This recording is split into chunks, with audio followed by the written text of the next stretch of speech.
Դուք դիտում եք Ադրբեջանի եւ Հարավային Կովկասի տարածաշրջանի գլխավոր լուրերը CBC-ի հայկական ծառայության ալիքում։ Բաժանորդագրվեք մեր ալիքին Ադրբեջանում եւ նրա շուրջ տեղի ունեցող իրադարձություններին իրազեկ լինելու համար։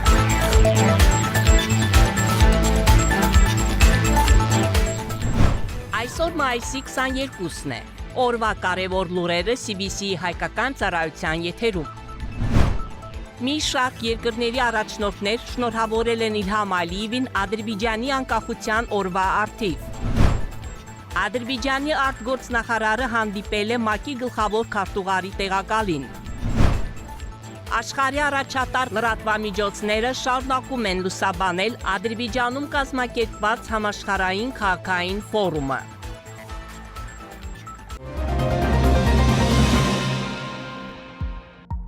Մեծ Բրիտանիայի եւ Հյուսիսային Իռլանդիայի թագավոր Չարլզ III-ը շնորհավորել է Ադրբեջանի նախագահ Իլհամ Ալիևին մայիսի 28-ի անկախության օրվա կապակցությամբ։ Նամակում ասվում է. «Պարոն նախագահ, այս նշանակալի օրը հրաշալի հնարավորություն է խորհելու մեր երկու ժողովուրդների միջև ամուր բարեկամության մասին։ Ես բարձր եմ գնահատում մեր երկկողմ կապերի ամրությունը եւ վերահաստատում իմ հանձնառությունը առաջիկա տարիներին համագործակցությունը շարունակելու համար։ Այն ժամանակ, երբ բախվում ենք մեր ժամանակների ընդհանուր մարտահրավերներին, մասնավորապես կլիմայի փոփոխության եւ շրջակա միջավայրի պաշտպանության հետ կապված, ես հույս ունեմ հայտնում, որ մեր երկրները կշարունակեն համատեղ աշխատել արդյունավետ եւ երկարատև լուծումներ գտնելու համար։ Ձեզ եւ բոլոր ադրբեջանցիներին ենք փոխանցում մեր ամենաանկեղծ ողջունները եւ լավագույն մաղթանքները», ասվում է շնորհավորական ուղերձում։ Ադրբեջանի նախագահային տոնի կապակցությամբ շնորհավորել է նաեւ Պակիստանի վարչապետ Մոհամմեդ Շահբազ Շարիֆը, Ղրղստանի նախագահ Սադր Ջապարովը, Ավստրալիայի միության գեներալ նահանգապետ Սամանտա Մոստինը, Հարավային Աֆրիկայի Հանրապետության նախագահ Մատամելա Սիրիլ Ռամապոսան, ինչպես նաև այլ պետությունների ղեկավարներ։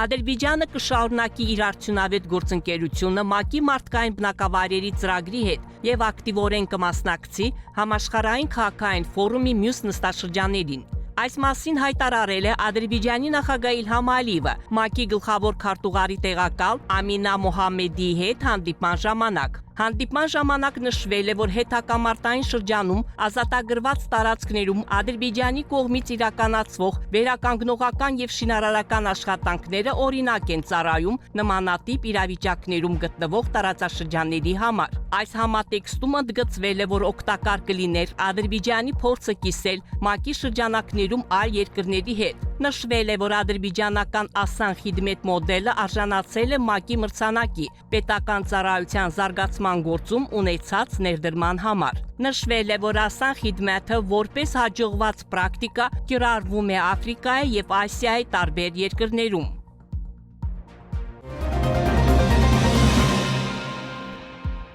Ադրբեջանի արտաքին գործերի նախարար Ջեյհուն Բայրամովը հանդիպել է ՄԱԿ-ի գլխավոր քարտուղարի տեղակալ Ամինա Մոհամմեդի գլխավորած պատվիրակության հետ։ Ըստ արտաքին քաղաքական գերատեսչության մամուլի ծառայության քննարկվել են Ադրբեջանի եւ ՄԱԿ-ի միջև համագործակցության ներկայվիճակը եւ հեռանկարները։ Կողմերը մտքեր են փոխանակել բազմակողմ համագործակցության, կայուն զարգացման նպատակների իրականացման, կլիմայական գործողությունների, ինչպես նաեւ հետհակամարտային վերականգնման ու վերակառուցման ուղղությամբ իրականացվող նախաձեռնությունների վերաբերյալ։ Ջեյհուն Բայրամովը նշել է Ադրբեջանի ներդրումը խաղաղության, անվտանգության եւ կայուն զարգացման միջազգային օրակարգում ընդգծելով երկրի դերը տարածաշրջանային համագործակցության եւ կապի նախագծերի խթանման գործում։ Բայց այդ կատվություն է տրամադրվել ազատագրված տարածքներում իրականացվող լայնածավալ վերականգնման եւ շինարարական աշխատանքների, ինչպես նաեւ ներքին տեղահանված անձանց անվտանգ եւ արժանապատիվ վերադարձը ապահովելու համար ձեռնարկվող միջոցառումների մասին։ Կողմերը նաեւ քննարկել են Ադրբեջանի առաջատար դերը էներգետիկ անվտանգության ապահովման գործում։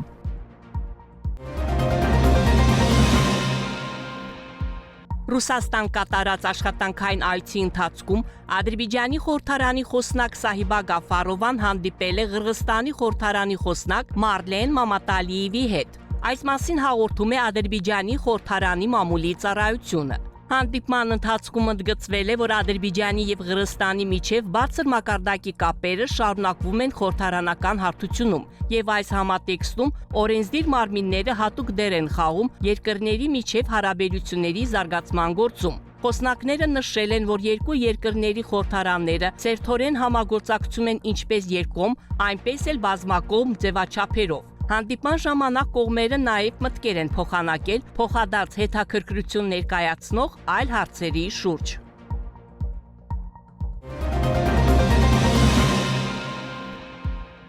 Բաքվում անցկացվող համաշխարհային քաղաքային ֆորումի 13-րդ նստաշրջանը շարունակում է մնալ աշխարհի հեղինակավոր լրատվամիջոցների ուշադրության կենտրոնում։ Արգենտինայի առաջատար լրատվամիջոցները լայնորեն լուսաբանել են Բաքվում գտնվող Արգենտինայի պատվիրակության գործունեությունը։ Ընդգծվում է, որ այս միջոցառումը կարևոր գլոբալ հարթակ է կլիմայի փոփոխության դեմ պայքարի եւ քաղաքային ենթակառուցվածքների ֆինանսավորման համար։ Մեքսիկական Mundo International եւ Agenda Nauticus բարբերականը լուսաբանել են Մեքսիկայի սենատի կողմից WUF 13-ի պատվին լուսանկարչական ցուցահանդեսի կազմակերպումը եւ Մեխիկո քաղաքի քաղաքապետ Կլարա Բրուգադայի մասնակցությունը միջոցառմանը։ Թուրքական լրատվամիջոցները նույնպես շարունակում են ակտիվորեն լուսաբանել Բաքվում անցկացվող միջոցառումը։ Ջումհուրիետ թերթի, Haber Global եւ TRT ավազ հեռուստալիքների պատրաստած նյութերում WUF 13-ը ներկայացվել է որպես պատասխան մարդկության կողմից նոր գյուղի որոնմանը եւ համաշխարհային քաղաքաշինության մարտահրավերներին։ Իսպանական Maspalomas Ahora եւ La Provincia բարբերականները WUF 13-ում լուսաբանել են կանարյան կղզիների ներկայացուցիչների առաջարկները եւ բնակարանային քաղաքականությունը։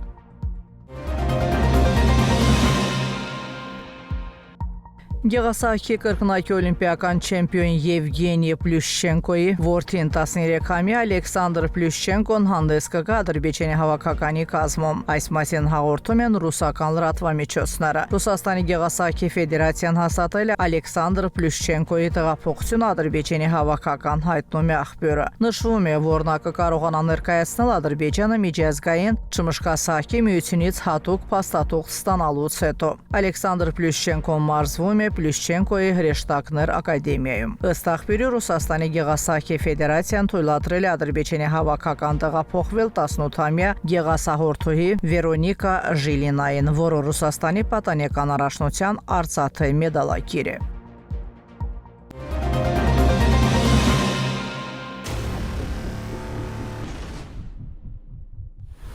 Մեր ալիքի տեղեկատվական գործընկերն է Երևան տեղեկատվական վերլուծական կենտրոնը։ Ադրբեջանցի եւ արտասահմանյան հեղինակների արդի վերլուծական նյութեր, հարցազրույցներ եւ հրապարակումներ, տարածաշրջանի պատմության, այսօրվա իրողությունների, ինչպես նաեւ ազգամիջյան ակամարտությունների պատճառների եւ հետևանքների վերաբերյալ։ Բոլոր այս նյութերին դուք կարող եք ծանոթանալ այցելելով կենտրոնի Երևանասկոմ կայքի Facebook-յան էջը։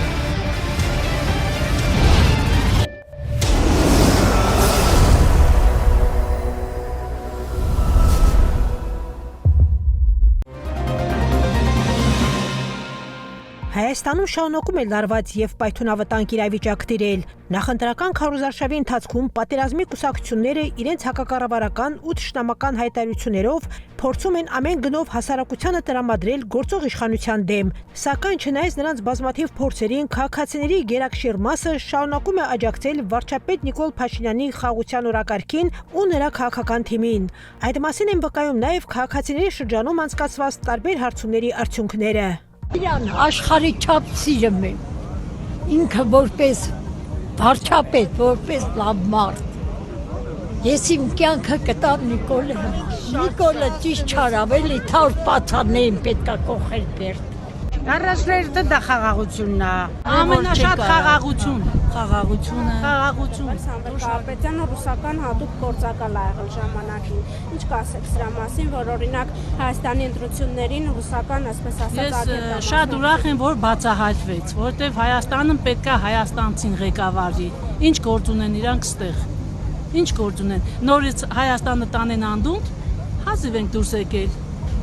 ճահճից։ Մենք ուզում ենք օլիգարխներից հեռու մնանք։ Նշենք, որ վերջերս հայկական լրատվամիջոցներում տեղեկություններ տարածվեցին այն մասին, թե Սամվել Կարապետյանը 1999 թվականին Ռուսաստանի քաղաքացիություն ստանալու գործընթացում Իր անձնագրային գործում որպես աշխատանքի վայր նշել է Ռուսաստանի Դաշնային անվտանգության ծառայությունը FSB-ն։ Ավելի վաղ ազգային ժողովի փոխոսնակ Ռուբեն Ռուբինյանն էլ հայտարարել էր, որ փաստաբան Ռոբերտ Ամստերդամը, որը պաշտպանում է Սամվել Կարապետյանի եւ Ուժեղ Հայաստան կուսակցության շահերը, նախկինում ներկայացրել է նաեւ Ջեֆրի Էփշտեյնի շահերը։ Հետաքրքիր է նաև այն, որ ռուսաստանցի օլիգարխի փաստաբանը այսօր ակտիվ արշավ իրականացնում վարչապետ Նիկոլ Փաշինյանի քաղաքականության դեմ։ Այս տեղեկությունները լայն քննարկումների եւ մեծ արձագանքի պատճառ են դարձել հայ հասարակության շրջանում, ովքեր նշում են, որ դեմ են թե նախկին ղեկավարների վերադարձին, թե Սամվել Կարապետյանի իշխանության գալուն։ Բայց դավաճանները նրանք են, ով այսօր ուզում է այս երկիրը պետականությունը խուրդի ու տանի ռուսի տակ էլի մտցնի։ Եղել ենք 200 տարի եղել ենք։ Մերսի, շատ շնորհակալ եմ։ Նախ խաղաղություն։ Երկրորդը իր նման վարչապետ ունենք ժողովրդի մեջ։ Դուք ոչ միտեղ չեք տեսնի սա։ Ոչ միտեղ չեք տեսնի, որ մոտենաս փաթաթվես վարչապետին կամ ինչ որ ղեկավարի։ Սա իմ համար այնքան մեծ ուրախություն է։ Ես գիտեմ, ես գտել եմ ինչ որ մի հատ գանձ։ Ուղղակի պաշտպանեք, պահպանեք այս գանձը։ Ես սիրում եմ այդ վարչապետին, իմ տղայից 3 տարի է մեծ։ Իմ թորս գիտեք ինչ է ասում է տատիկիս մեծ տղան է։ Ես իրան սիրում եմ, որովհետև խաղաղ է երկիր։ Ես սիրում եմ, որովհետև մենք խաղաղ պիտի ապրենք։ Ես սիրում եմ, որովհետև այս երեխեքը պարում են, այս երեխեքը ծիծաղում են, այս երեխեքը ուրախանում են։ Ու դա գիտեք ամենամեծ ուրախությունն ու նվերն է ժողովրդի համար։ Մի հատ Փաշինյան ունենք, հերիք է հալածեն։ Հերիքը ընկել են այս կողմեն, ինչ Փաշինյանն անում է, իրանք կրկնօրինակում են։ Գոնե չկրկնօրինակեն, մարդիկ տեսնեն, իրանք ծրագրեր ունեն։ Սիրում եմ Փաշինյանին։ Վարչապետ Նիկոլ Փաշինյան, վարչապետ, ով ինչ ուզում է ասի ինձ, ես գիտեմ, վայ, ես այդ սրտիկը ամեն օր եմ անում։ Մենք Նիկոլ ունենք, աշխարհը չունի։ Մենք Նիկոլին պիտի սիրենք, հարգենք, պաշտենք, որտեղ Նիկոլը հայրենասեր, ազնիվ մարդ է։ Այսօր որ մենք ապրում ենք, ուրախանում ենք Նիկոլի շնորհիվ է, տղես։ Մինչ լրագրողները հարցումներ են անցկացնում քաղաքացիների շրջանում, որոնց ընթացքում հարցվածների մեծ մասը նշում է, որ պատրաստվում է աջակցել միայն Նիկոլ Փաշինյանի խաղաղության կուսակցությանը, վարչապետ Նիկոլ Փաշինյանն ու ընդդիմադիր ուժերը շարունակում են ակտիվ նախընտրական քարոզարշավը, հանդիպելով քաղաքացիների հետ։ Այն ժամանակ, երբ ընդդիմադիր շրջանակներն ու նրանց կողմնակիցները շարունակում են խոսել ռևանշի, իշխանափոխության եւ ներքաղաքական լարվածության մասին, Նիկոլ Փաշինյանը շարունակում է շեշտադրել խաղաղության, կայունության եւ երկրի զարգացման օրակարգը, հայտարարելով, որ Հայաստանի ապագան պետք է կառուցվի ոչ թե հակամարտությունների ու թշնամանքի, այլ խաղաղության եւ համագործակցության հիման վրա։ Դուք դիտեցիք օրվա գլխավոր լուրերը CBC-ի հայկական ծառայության ալիքում։ Բաժանորդագրվեք մեր ալիքին, հավանեք եւ մեկնաբանեք, որպեսզի մեր լուրերը ավելի շատ մարդ կարողանա դիտել։